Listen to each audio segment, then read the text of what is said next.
Good afternoon, everybody. Welcome on this beautiful day in this beautiful place. My name is Al DeCiccio, and I'm the provost, and I want to welcome you to this year's convocation, the traditional beginning of our academic year. In a few moments, I'll have a few words to say, but at this time, I'd like to invite Dean Ann to the podium to acknowledge the new Southern Vermont College faculty and staff.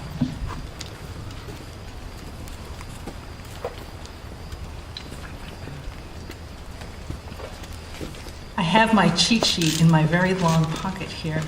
Sorry.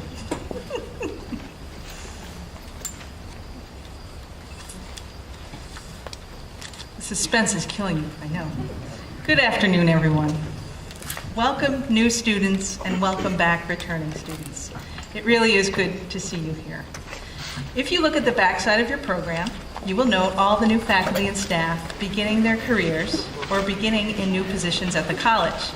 At this time, I would like all of those listed to stand and receive our welcome into the SVC community. But first, I'd like to read your names off. Bobby Ann Gray. Please stand. Kathleen Atkins. Melissa Kate Adams Silva. Krista Bertiam. Adele Miller. David Uffner. Scott Berg. Aaron Rock. He's already standing. Darcy Oakes. Wayne Hemingway,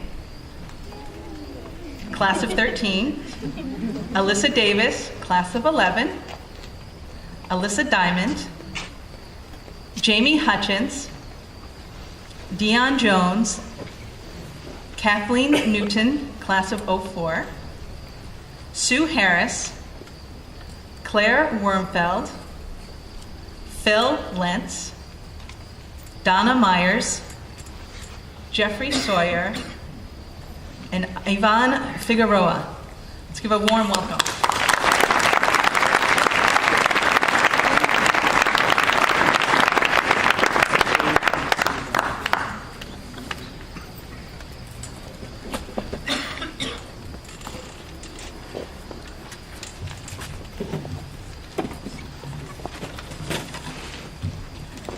Thank you, Ann. In her remarks to all of you a little later, President Gross will underscore the value of traditions like this one. When I began working at Southern Vermont College in 2008, I started a tradition that is now 6 years old, the giving of gifts. Now, in addition to the fact that everyone likes getting a gift or two, the reason why I thought this would be a worthy tradition to start and to maintain is because of what the great Quaker educator, Parker Palmer, has said about community and abundance. Quote, "Community and its abundance are always there," Palmer explains, "free gifts of grace that sustain us. The question is whether we will be able to perceive those gifts and to receive them," end quote. I think the faculty, the administration, the staff, the Board of Trustees, and the students at Southern Vermont College create an abundance of talent and goodwill that will sustain our academic community way beyond this academic year. So I thought it would be a good idea to illustrate that premise today. Inside the backpacks you received as a gift are a couple more gifts. So that we may add to these gifts at this time, I would like to ask each of you students here who remembered to do so to exchange a gift with a student on your left or a student on your right, a student in front of you or a student in back of you.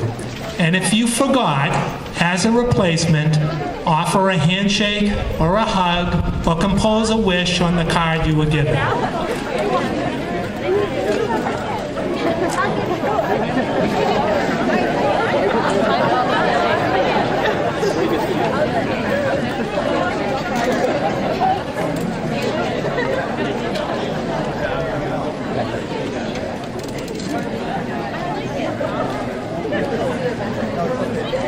Thank you.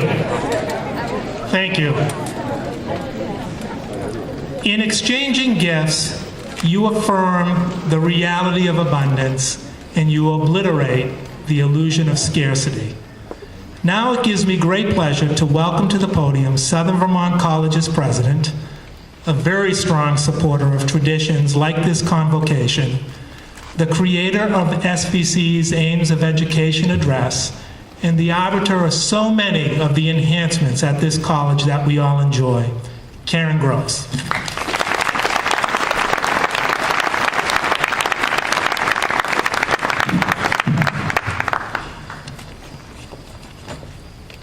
Hello, everyone. A very warm welcome to faculty, staff, returning students, new students. It's nice to have all of you here. And Convocation really is the official start of the academic year. It's the tradition at most colleges, but we've added our own tradition to this tradition. So I'm going to go off script a little bit here and talk about it. At the University of Chicago, they start each academic year for their new students with a lecture called The Aims of Education, from which we have borrowed, not stolen, borrowed, on the idea that imitation is the very best form of flattery. I'm careful about plagiarism, too. And the University of Chicago picks, and it's actually picked by their president, one of their faculty members from across the institution to deliver this presentation. And at the University of Chicago, they choose from the law school and the med school and the undergraduate school and the business school and the School of Public Policy. And it is one of the biggest honors bestowed upon a faculty member there to be asked to speak to the incoming students. And then, 4 years later, they select another faculty member to give a presentation called The Remains of Education. So you start with the aims, and then some faculty member speaks about the remains of education, what will follow when you leave college. But I actually think we need only one address, because for me, the aims of education is not only what you do here, but what you will do when you leave us. And for me, the goal is to think about not just your graduating, as important as that is, but to think about the remarkable successes that you will have when you enter the workforce, form families, or continue families you already have, and become leaders in your community. And there's another change in terms of how we've done this here, which is that while the University of Chicago only calls on faculty to do this, we have called upon anyone within the Southern Vermont College community to give the Aims of Education address. Some years it's been a faculty member. I remember Dr. Redden did one. Some years it's been an administrator. The provost did one, and Dean Ann did one. Trustees have given them. And today's person is a trustee as well. We've also had people who have been consultants to the college who've given this address, but they all share the same quality, which is that I believe they are individuals who can share with all of you why we are all here. So with that, let me give a few words of introduction about this year's Aims of Education presenter. I've known Professor Hill for almost 30 years. That speaks for our respective ages, when we were both very young professors. And actually, in those early years in the field that we were in, there were not a lot of women professors. There were perhaps a handful of us teaching in this particular field. And she and I became remarkable friends and colleagues and remain that to this very day. And so when I think about Professor Hill and her career, let me share this with you. She is not only a remarkable scholar, having written and spoken a great deal. But she has changed the way our nation thinks about workplace sexual harassment. She has been a defender of the rights of underserved communities. She has been a person always in her life, and for me and for many others, she's a role model for this. She has spoken truth to power. And I want to just talk about that for a moment. It is not easy to speak truth to power. You risk a lot, both personally and professionally. And for an entire generation, Professor Hill was the best role model for how to speak truth to power. And I hope through our years of friendship that I have carried out effectively the ability to speak truth to power, and in a role of power, to accept truth when it is spoken to me.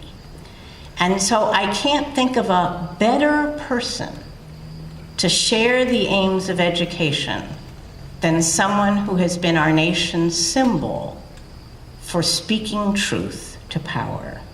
Please join me in welcoming SVC trustee for the Speaker of the Aims of Education 2013 address, Professor Anita Hill.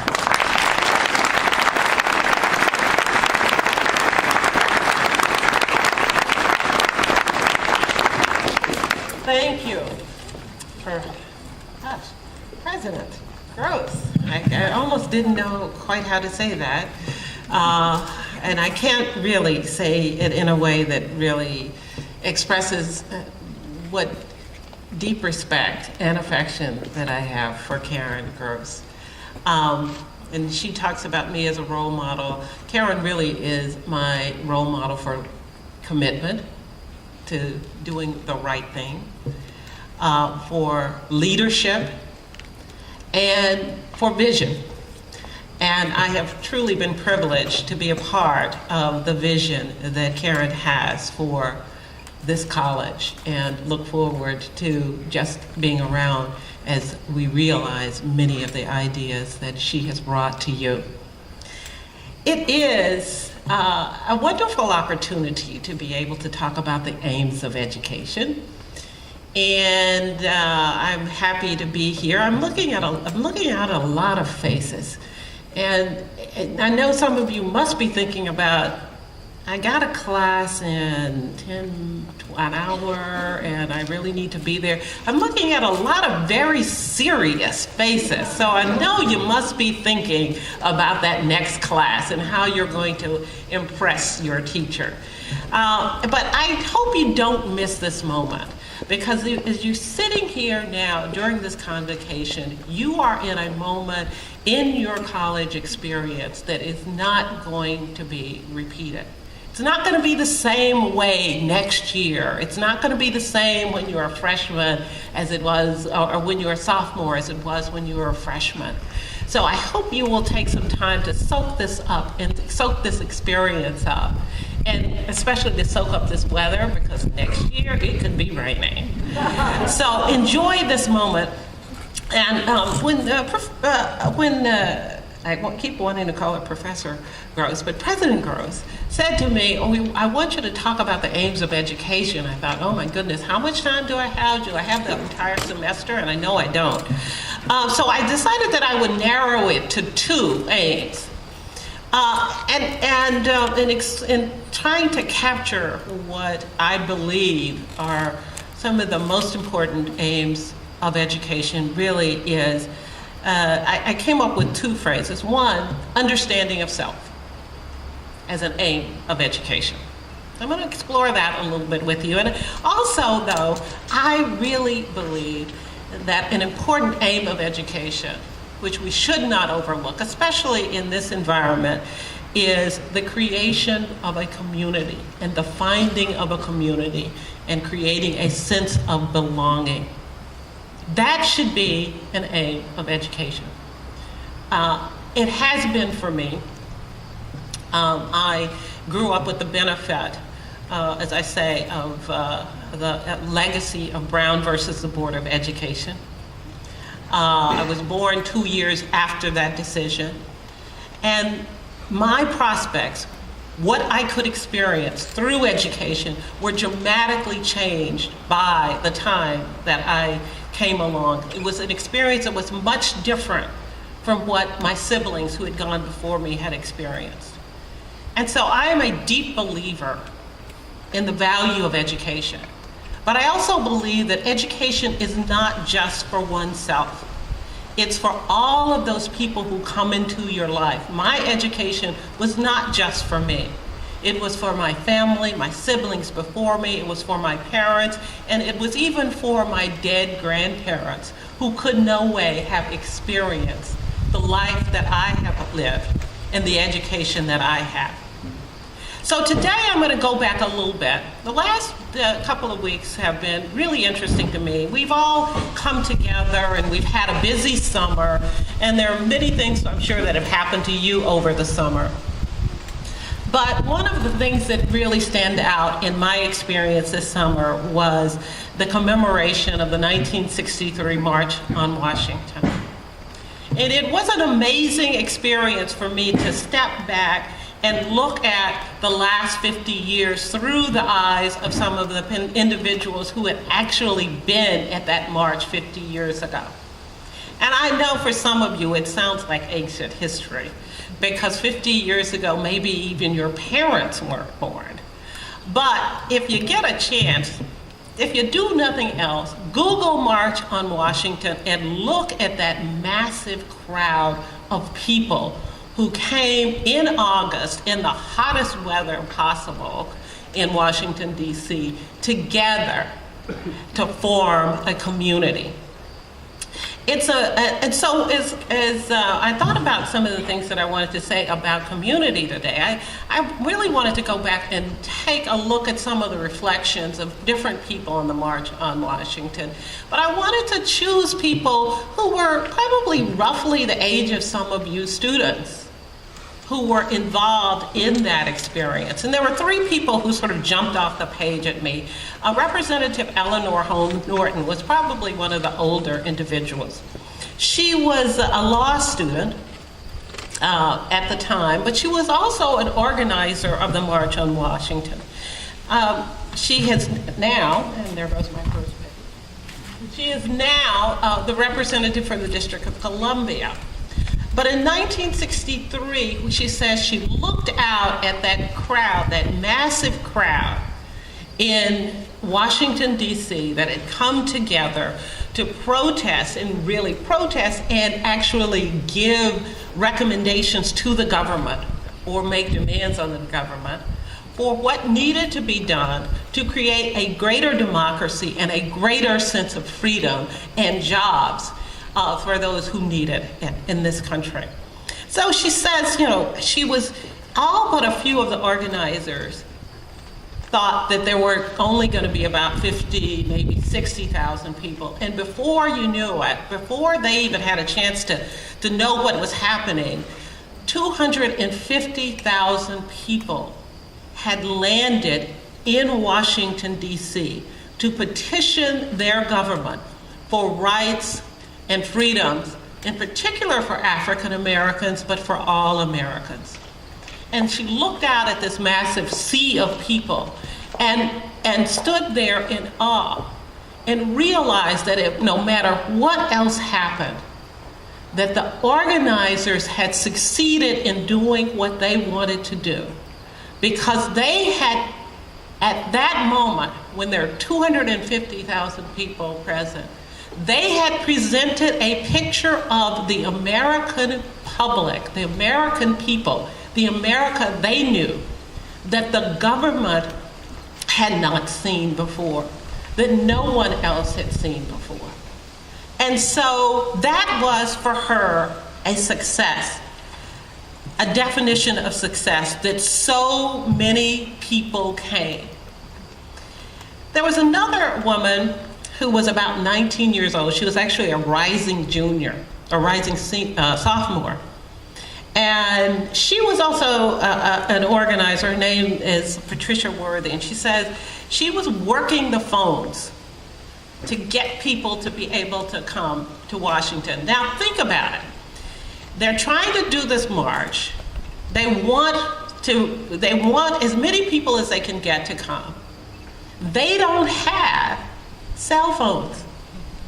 They don't have an internet. All they had was Patricia Worthy on the telephone constantly for long hours of a day, hearing from people, where do I go, where will I stay, what kind of facilities are going to be available, how do I help others get there. Patricia Worthy says she looks out at the thousands of people out there, and she calculated that she had probably talked to every one of them at least once. And then finally, of course, Patricia Worthy was a native New Yorker, and as I said, she was about 19 years old at the time. And can you imagine at 19 years old being able to organize something that is so historic and going to change so many people's lives? But many of you, when you think about the March on Washington, you probably think about someone who is my personal hero in life, and that is Congressman John Lewis. John Lewis was a youngest speaker at the podium in the March on Washington. He was a young man from Alabama who was one of the co-directors or co-founders or co-leaders at the time of the Student Nonviolent Coordinating Committee. And that was a group of individuals who had organized especially to reach young people, to talk about issues of what was needed, of issues of advancement and deprivation, what was needed to move a country forward, for the country to actually fulfill the promises of equality for all. And of course, whenever you get those groups together, education was one of the topics that they wanted to address. They wanted to make sure that generations that came behind them had all of the privileges of a quality of education that had been lacking and denied so many in the past. John Lewis remarked, when he looked back at the Washington March, he says, there were people from all over America. Indeed, there were people from all over the globe, people of every race, of every ethnicity, of every religion, all gathered together to bear witness and declare that America would never be the same. On that day, when you hear the groups, when you hear individuals like Norton and Worthy and Lewis talk about what happened that day, of course they talk about all of the wonderful speeches that were given. We all know about Dr. King's I Have a Dream speech. But what they talk about so often is the sense of community that was built that day. The fact that so many people from so many different backgrounds transcended their differences and came together for common goals. And thanks to a miracle of television, what was modern television at the time was now a little black and white television that hardly ever worked. I, as a 7-year-old, a second grader, experienced what I saw for the first time as a coming together of people who looked like me and many people who did not look like me, who were coming together to make a better world for me. And the speeches helped me to understand what I needed to succeed.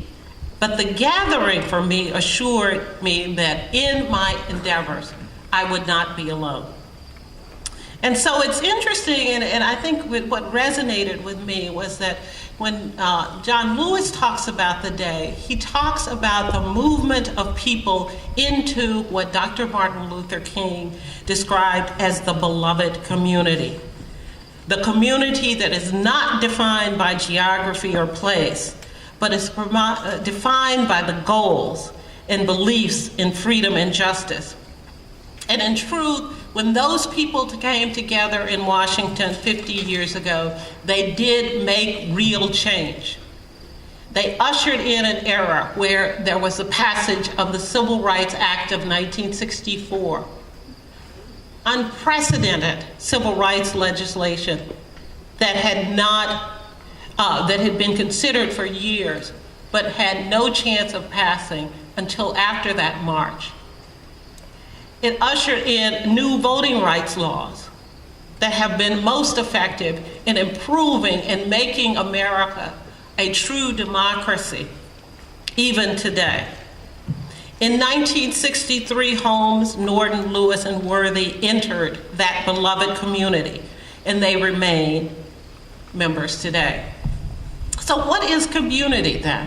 And how do we think about it?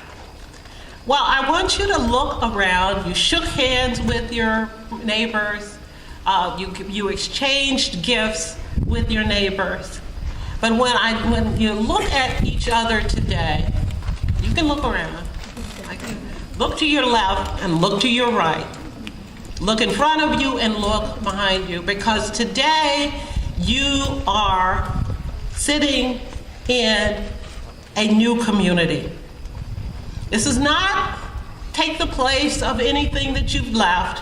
You will always consider probably someplace else home, but for a while, this will also be your home. This is a community. It's a fraction of the size of the crowd in Washington, D.C. in 1963 or even in 2013. And there are no television film crews ready to capture this moment. But what you are experiencing within this community and what you will experience over the next few years, for some of you maybe only the next few months, what you will experience, what you have before you, is just as profound in defining your life as the March on Washington was for the members of that crowd in 1963. Today, you are a community from around the country and around the globe, brought together for the purpose of learning. And what you make of it can, I hope, will change your life and the world around you. So how then do we make certain that that is the case? How do we make certain, one, that A, you absorb what you need to make you your best self, and two, that you connect with others to contribute to also to their improvement, to their learning? Well, it's no easy task, but I can tell you now that you have an outstanding president in Karen Gross. You have outstanding faculty, you've got amazing staff, and you've got amazing students. And we've come together actually today to demonstrate our commitment to the high quality of learning, to demonstrate our commitment to what it will take to make sure that what we provide to you will allow you to succeed and thrive in this era of rapid change and economic uncertainty. Now, I can attest that I've met some of your faculty, but more importantly, I've actually heard about many of the things that your faculty do. And I can tell you with certainty that over the next few years, for those of you who are freshmen, your education will be carefully guided by the people who will appear in front of you in the classroom, and they are committed to your success. They are committed to helping you achieve your goals. But as one scholar recently said, education, all education, is self-education. So it's not going to be just enough for you to sit back and absorb what is being told to you. You have to be truly motivated and believing in your own right to do learning. and you've got to dedicate your body and your mind to it. Learning really is a process that can't be phoned in. It's something that has to be engaged in, and you have to make the choices that you are willing to commit fully to the engagement in your own learning. But you also, I believe, have to understand that you will learn not only from the person in front of you in the classroom, but you're going to have to be open to learning from your classmates. Your classmates will engage with you in various projects inside the classroom. They'll engage with you in projects outside of the classroom. You will be engaged in social activities, even with people you didn't even know you liked enough to be engaged in social activities with. There will be people that you will engage with that you agree with, and there will be people who you will disagree with. Your commitment cannot be simply to yourself. As members of a community, you must agree to teach each other, to learn from each other, to share your experiences and your perspectives. But you also have to agree to teach and learn from each other with respect and civility. You know, it's amazing what we can hear when we read on the internet. I always like reading news stories, but I also like to read the comments that people make after they read a story. And there is an awful lot of incivility that goes on, whether it's on Facebook or on websites. And I suppose that there is room someplace for you to do that. But I hope that as you see the members of your community who are here today, who are committing together today to you, that you promise to treat people in a way that is respectful of who they are and what they have experienced, and that they make that same promise to you. Now, that may be a little bit hard sometimes when someone says something that deeply offends you, but I do believe that it is part of the growing process and learning to be a part of a learning community. So where do we go? We talk about a liberal arts education, and many of us have blogged about it, and all of the things that we're going to need to achieve intellectually, all the skills that we're going to need to develop practically. We want all of those things for you, whether it's critical thinking, whether it's writing and written and oral communication skills, all of those things we have for you here at SVC. We want you to develop to be the best self that you can be. We will challenge you in the classrooms. We will challenge you through the processes and projects that we put you through. And it is for your edification, and it is for your development. And it is done in a way that will prepare you for the world as you leave one day. Whether you get your degree or whether you leave to return to come back to get your degree. But we also believe that an aim of education is developing personally, not just intellectually, developing personally and developing social responsibility. Whether you call it civic knowledge, whether you call it engagement locally and globally in your community, whether you call it intercultural knowledge and competence, ethical reasoning and action, foundations for lifelong learning, all of those things are possible, and that's what we want for you. And I'm not going to elaborate on what all of those things mean, except to go back to what I was saying initially about developing community.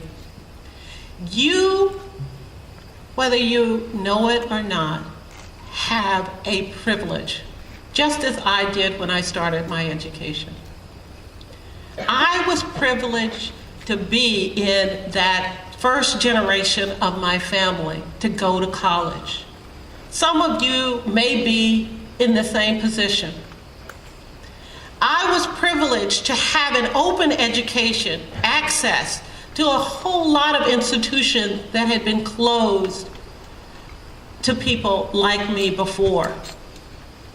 And I don't take any of that for granted. But I also know that it wasn't all about me.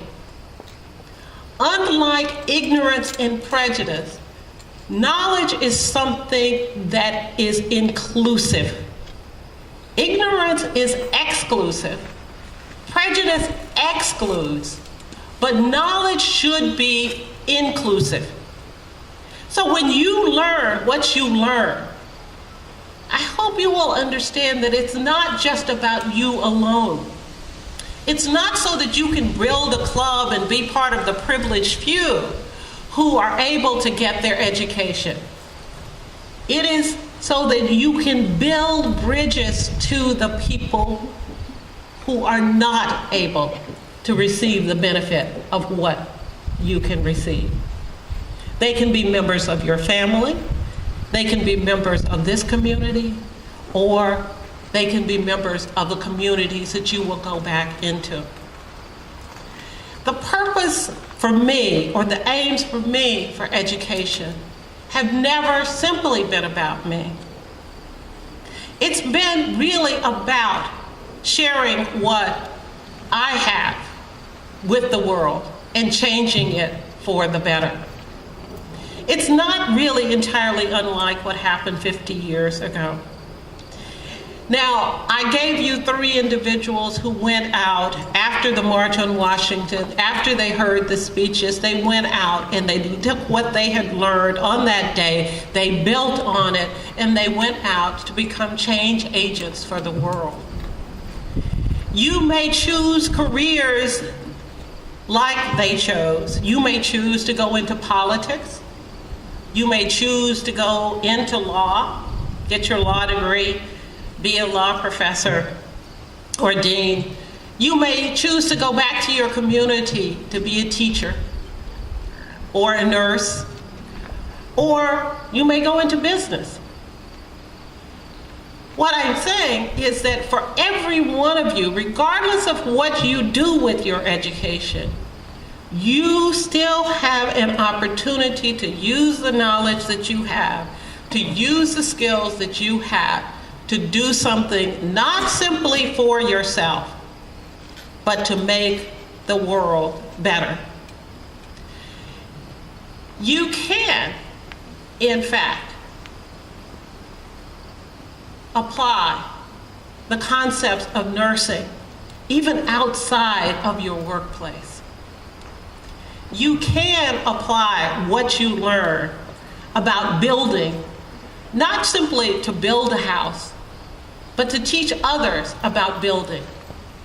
For me, of course, teaching is really the ultimate tribute to the value of education. And I hope that as you leave, or as you go through the process here of this next year, you will start to see that the aim of education is to extend yourself, but to extend beyond yourself as well.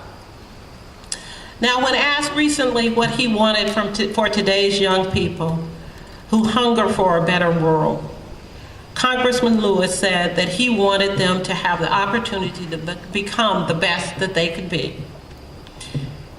Years of struggle since 1963, years of efforts have made that possible for so many of us. But now it's 50 years later. And John Lewis, of course, is still around and he's doing what he's doing. Eleanor Holmes Norton is still around, outspoken. Dean Worthy is producing law students and lawyers and sending them out in the world to do great things. But I would like for you to think about, even today, Think about what kind of world you want to live in. What do you want for the world? What do you want? You can start with thinking about what do you want for your community here at Southern Vermont College. It's not too early to start. Think of the example that they gave us at 19 and 23 years old to be a part of something monumental and profound. Now, you may not march on Washington, D.C., but as I said earlier, what you do today, what you begin today, is the beginning of something profound with potential to be monumental. As you think about the aims of education, think about not only what you're hoping to get from your years here at SVC, but think about how you can creatively use it to change the world around you. Thank you.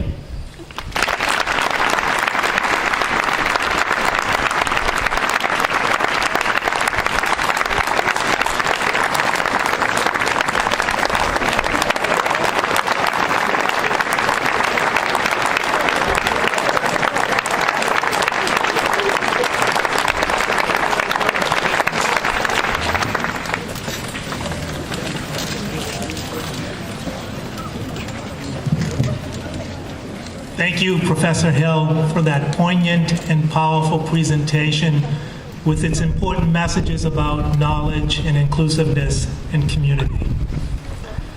I'd like to thank everyone who helped with today's convocation, but I'd like to acknowledge a few areas and people especially.